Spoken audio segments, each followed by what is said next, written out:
My name is Charles McBride. I come on Sundays to recharge my soul, my spirit. It's done in many ways.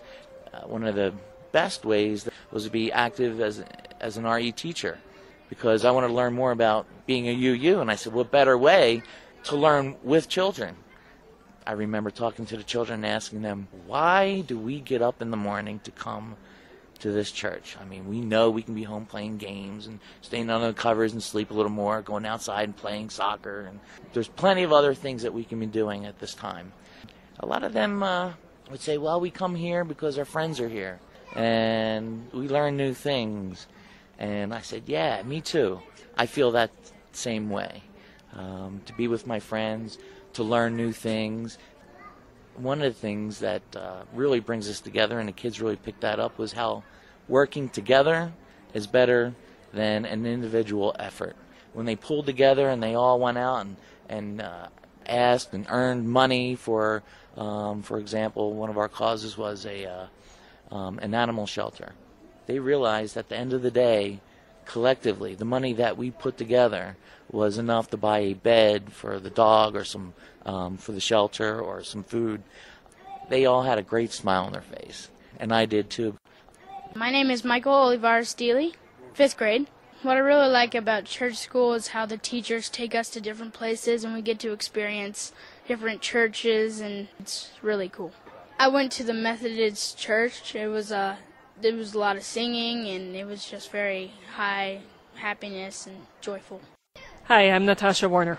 There's a lot of things I do at the church that mean a lot to me, and one is teaching the OWL classes to the kids. It's a comprehensive sexual education program, which means we don't just teach the people think of about sex ed, we teach everything about relationships. One of the reasons we teach it at the church is it's all based on the first principle, respect for all people, basically. Just imagine what the world would be like if our relationships, friendships, and relationships at work, and relationships with our spouses and partners, and sexual relationships as a person grows up and goes through teenagehood, if all of those were based on the first principle, on respect for all people. Teaching the OWL classes is so much fun because it is so intense, because the kids have such questions and they don't quite understand things, and they're desperately scared of puberty, especially the 4th to 6th grade class, and they ask the most amazing questions, and then you get to try and figure out how to answer them. I just love seeing what kids and young people really think about things that matter in the world.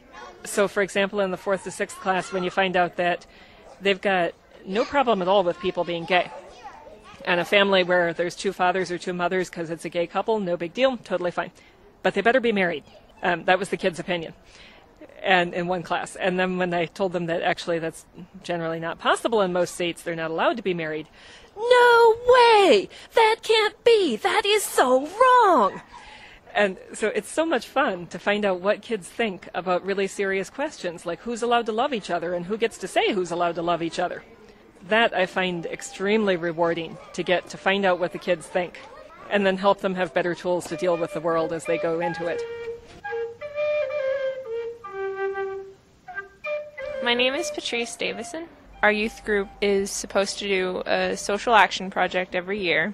Like everything we do in YOUU, we have to agree upon what we're doing, whether it's our service or our social action project, and an advisor of ours, Larry Newhouse, had been to Nicaragua, and when he talked about it, just to give us an idea of possibilities, we were all really excited about it, and it was something that we all agreed would be meaningful and unique and interesting.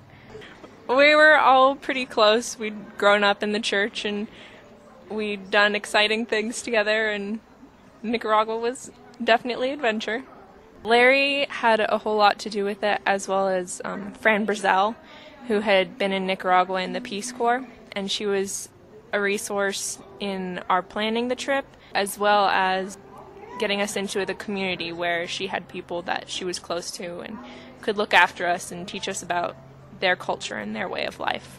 We came up in the idea fall of 2000, I guess it would be 7. And then throughout the year, we did bake sales and fundraising. Our service was about Nicaragua, the planning, etc., until we left in late May. I think it's one of the best experiences of my life, and I wouldn't trade it for anything. It has changed me, who I am today, and it has shaped what I want to do with my life afterwards.